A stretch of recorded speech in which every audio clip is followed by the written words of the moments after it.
Hello student, मैं कोमल सिंह आप सबका अपने YouTube channel political science net कैगस एंड विनस में बहुत बहुत स्वागत करती हूँ। आशा करती हूँ आप सब बहुत अच्छे होंगे। स्टूडेंट, प्रीवियस लेक्चर में हमने हन्ना अरेंट के परिवेश के विषय में बात की, उनके जीवन काल के विषय में बात करी उन चुनौतियों के विषय में जो हन्ना अरेंट ने अपने जीवन काल में जिनको सहा, और उनकी रचनाओं के विषय में बात की कि किस प्रकार की उनकी रचनाएं थी और किस प्रकार की रचनाओं में उन्होंने किस प्रकार के विचार दिए, किस प्रकार के उनके विचार थे कि सर्वाधिकारवाद का कैसे विरोध होना चाहिए और किस प्रकार से व्यक्ति की स्वतंत्रता के लिए कार्य करना चाहिए, और किस प्रकार की उन्होंने चुनौतियां समाज के सामने रखी और किस प्रकार से चुनौतियों का सामना करने के उन्होंने विभिन्न कदम और विभिन्न उपाय उन्होंने समाज को दिए। आज हम हन्ना अरेंट के विचारों के विषय में बात करिए। हन्ना अरेंट के विचारों के विषय में आज के चैप्टर को शुरू करते हैं।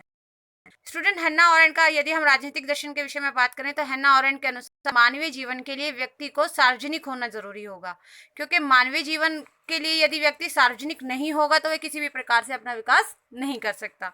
हन्ना अरेंट ने राजनीतिक दर्शन में 3 प्रमुख धाराओं के विषय में बात की, जिनमें पहली थी सहभागिता का सिद्धांत, जो राजनीतिक स्वतंत्रता की अवधारणा पर आधारित थी।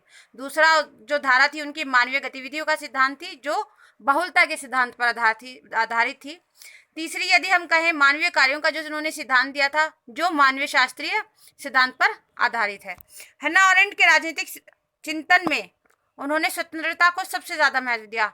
इसकी व्याख्या उन्होंने अपनी प्रसिद्ध रचना बिटवीन पास्ट एंड फ्यूचर में भी की।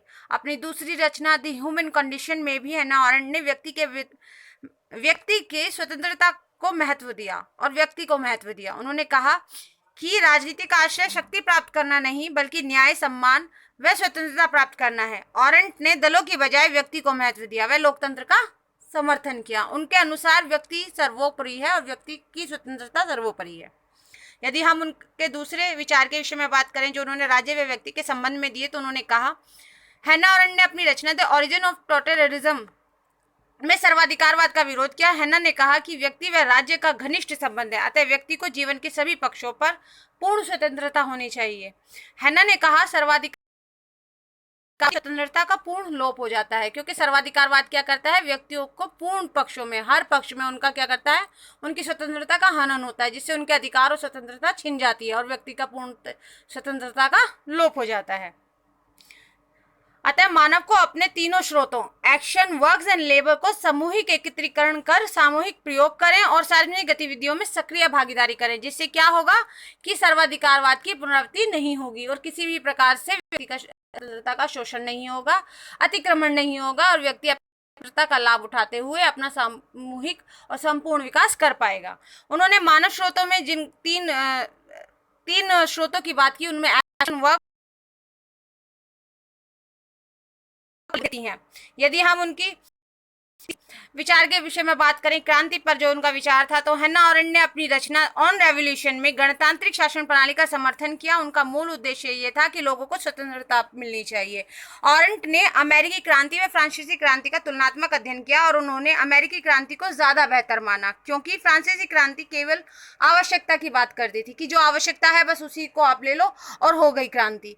बट अगर हम अमेरिकी क्रांति के बारे में बात करें तो अमेरिका क्रांति व्यक्ति की स्वतंत्रता पर पुरजोर रूप से बल देती थी। इसी कारण से अमेरिकी क्रांति बेहतर मानती थी और उन्होंने अमेरिकी क्रांति को स्वच्छ क्रांति का नाम दिया।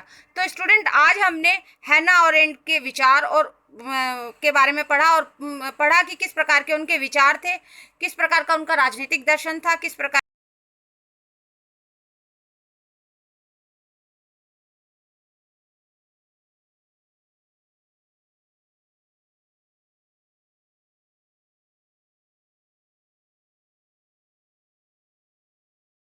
किस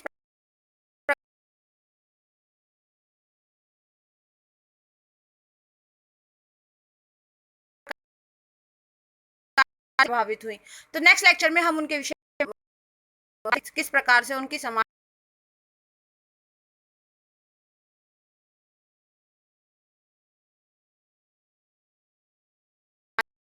में बात करेंगे। चैनल के साथ thank you so much student.